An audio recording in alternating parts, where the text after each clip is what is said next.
Undp se apoia o governo e o programa Prioridade Tolu com o desenvolvimento do Timor-Leste, nesse programa de descentralização, balcão único, inclui boa governação.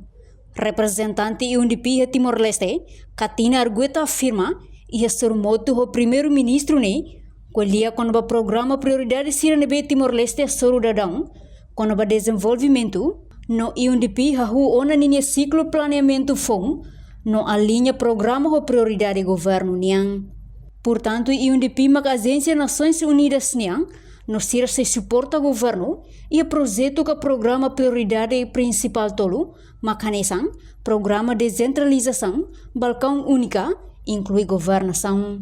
Interesting meeting with the Prime Minister, essentially, because we talk about the priorities that Timor-Leste faces in terms of development.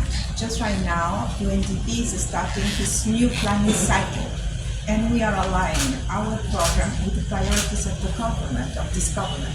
What we have, it's a cycle of projects, and our projects are lasting for 4 years, normally. So what we do and what we did in terms of 2024 are mostly projects that have started early on. So we have essentially UNDP is the agency of the United Nations that address development, and we have projects in 3 main sectors. One of the sectors is governance. We have different initiatives in terms of governance.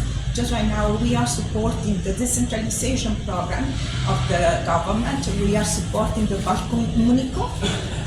We finished an initiative supporting also the parliament in this year.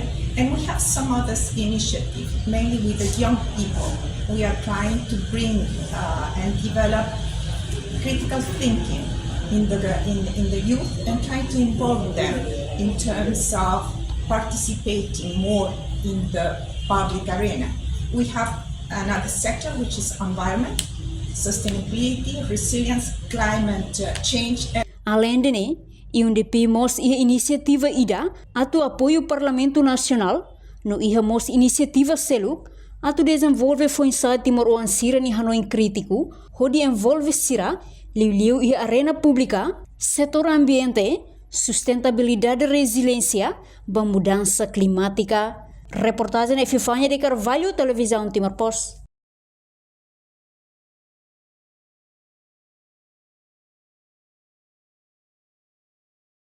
Janela informação ba emohoto. Atau tem informação atual dia kliu, kita haluha, haneham botão subscribe, like, halo comentário no fahe tutang ba media sosial hoto.